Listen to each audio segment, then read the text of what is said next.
Hello বন্ধুরা, আমি নন্দিতা চলে আসলাম তোমাদের মাঝে আবার একটা ব্লগ শেয়ার করার জন্য। তো আজ তো ছিল রবিবার দিনটা আমি সকাল থেকে উঠে আর এই বিকেল পর্যন্ত আমি কি কাজ করলাম সেই সব কিছুই আজ তোমাদের মাঝে আমি শেয়ার করব। তো চলো বন্ধুরা, বক বক না করে মূল ভিডিওতে প্রবেশ করা যাক। হ্যালো বন্ধুরা, তো সকালের আশিবাসি যত কাজকর্ম ছিল রবিবারের সেগুলো কমপ্লিট করে নিয়ে রান্নাঘরে চলে গেছিলাম। চা সকালের দিকে রান্না আর চাটা কমপ্লিট করে ফেলেছিল, তো আমি সকালের টিফিনটা করে ফেললাম।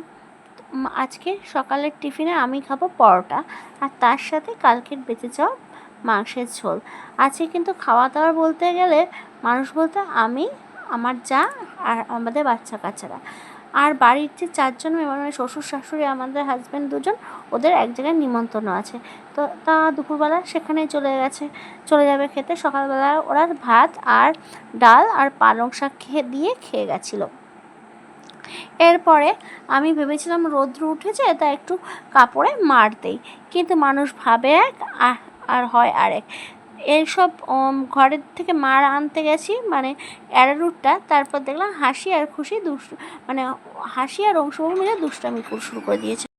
এরপর আমি বললাম না, ওই যে অ্যারারুট এনেছিলাম মার দেওয়ার জন্য, তো সেই মারটা জাল দিতে বসিয়ে দিয়েছিলাম। জাল দিচ্ছি ভালো করে, কারণ সামনে দাঁড়িয়ে থেকে জাল না দিলে না এটা নিচ দিয়ে লেগে যাবে আর এটা তখন শাড়িতে দেওয়ার অবস্থা থাকবে না। তা এইসব করে ঠরে নিয়ে মানে এইদিকে জাল দিচ্ছি আর ওইদিকে বেসিনে এক পাহাড় বাসন জমেছিল, তো সেইগুলোকে আস্তে আস্তে করে সব ধুয়ে নিচ্ছি। তারপরে এটা জাল দেওয়া হয়ে যাওয়ার পরে বাচ্চাদের হাতে যাতে সামনে না থাকে একটু খাটের উপরে রেখে দিলাম, কারণ অংশুবাবু আর খুব হাসি তো খেলা করছিল, এর বাই চান্স ওরা যদি এসে এই গরম অ্যারোটের মধ্যে হাত দিয়ে দেয় তাহলে তো ভাতটা পুড়ে যাবে, তাই ওদের হাতের সামনে থেকে সরিয়ে রাখলাম। তারপরে আমি এই যে বাসনগুলো মেজে রেখেছিলাম সব এগুলোকে এবার জল ঝরিয়ে রাখার জন্য জানলায় নিয়ে গেলাম তোমার উপরে দেবো বলে। তারপরে আস্তে আস্তে সেই বাসনগুলোকে আমি এক এক করে উপর দিয়ে দিলাম। আর তারপরে কি করলাম বলো তো বন্ধুরা, তারপরে চলে গেছিলাম বন্ধুরা আমি রাতের রান্না আর দুপুরের রান্নার আয়োজন করতে। দুপুরবেলা মাছের ঝোলটা করবো, মাছের ঝোলের আলু কেটে নিলাম, সাথে আমি রাতের বেলা আমি বিট গাজর আর তোমার আলু ভাজা একসাথে করব, সেই জন্য ভাজাগুলোকে কাটার জন্য। তো এগুলো কেটে আমি এই যে আলুটা আগে ভেজে নিয়েছিলাম, তার মধ্যে এই যে বিট গাজর যে তোমার গ্রেট করে রেখেছিলাম সেগুলো দিয়ে ভাজা করেছিলাম। ওই কড়াইতে আমার মাছ ভাজা কমপ্লিট হয়ে গেছিলো। এগুলো করে ঠুরে নিয়ে আমি তারপরে চলে গেছিলাম পুজো দেওয়ার জন্য, কারণ বেলা পড়ে যাচ্ছিলো। মাছের ঝোলটা আমি একটু পরে করলেও অসুবিধা নেই, কারণ দুপুরবেলা তো খাবো তো আমরা 5, তাই একটু দেরিতে করলেও রান্নাটা অসুবিধা ছিল না। এই তারপরে আমি ঠাকুরের জলটা নিয়ে এসে গোপালকে দিতে বসে পড়লাম। গোপাল, রাধাকৃষ্ণ, শিব ঠাকুর, বাবা লোকনাথ এদেরকে স্নান টান করে নিয়ে তারপরে তোমার সব তুলসী চন্দন পরিয়ে পুজো দিতে বসে পড়লাম। তোমার প্রথমে গুরুর নাম করে নিলাম, তারপরে আরতি করে আমার পুজোর শেষটা করলাম। এখানে পুজো দিয়ে আমি চলে গেলাম আমার ঘরে।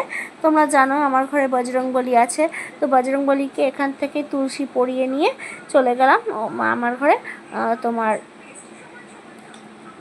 খাবার দিতে। তারপর এখানে ঠাকুরকে দিয়ে ঠিয়ে নিয়ে কমপ্লিট করে তারপরে আবার রান্নাঘরে চলে গেলাম। রান্নাঘরে গিয়ে আমি মশলাটা মাছের কষিয়ে নিয়েছিলাম। কষিয়ে নেওয়ার পরে আমি জলটা আরেক উনুনে গরম বসিয়ে দিয়েছিলাম। সেই গরম জলটা এবার তোমার কড়াইতে ঢেলে দিলাম আর ওর মধ্যে মাছগুলোকেও ছেড়ে দিয়েছিলাম হওয়ার জন্য। তারপরে আমরা 2 জায় মিলে এই বাচ্চা কাচ্চাদের খাওয়াতে বসে পড়লাম, কারণ বেলা তো অনেক হয়ে গেছিলো। তারপরে এই যে দেখতে পেয়েছো, এরা সকলে মিলে শুধু মোবাইল দেখছে আর এদের মুখের করে আমাদের খাবার দিয়ে তুলে দিতে হচ্ছে। এদের খাওয়া দাওয়া কমপ্লিট হয়ে যাওয়ার পরে আমরা 2 জায় মিলে খেতে বসে পড়লাম। খাবো কি দিয়ে যা বলছে দিদিভাই তুমি তাড়াতাড়ি মশার ধূপ নিয়ে আসো, নাহলেও খেতে বসতে পারবে না। সত্যিই খেতে বসতে পারছিলাম না। তারপর খাওয়া দাওয়া কমপ্লিট করে আমি ঘরে চলে আসলাম, মশারিটা নিয়ে শুয়ে পড়লাম। তো বন্ধুরা দেখতেই পেরেছো আমার সকাল থেকে বিকেল পর্যন্ত আমি কি পরিমাণ কাজ করলাম। রবিবার মানে প্রচুর হ্যাপা থাকে। তো তোমরাও নিশ্চয়ই রবিবারে কোনো স্পেশাল রান্না করেছো, সেটা কি রান্না করেছো প্লিজ আমার এই কমেন্ট বক্সে জানাতে ভুলো না। তো আজ এখানে আমার ব্লগটাকে শেষ করে দিচ্ছি, দেখা হবে তোমাদের সাথে নেক্সট কোনো ব্লগে। তো আজকের মতো এখানেই বিদায়, তো টাটা বন্ধুরা, গুড বাই।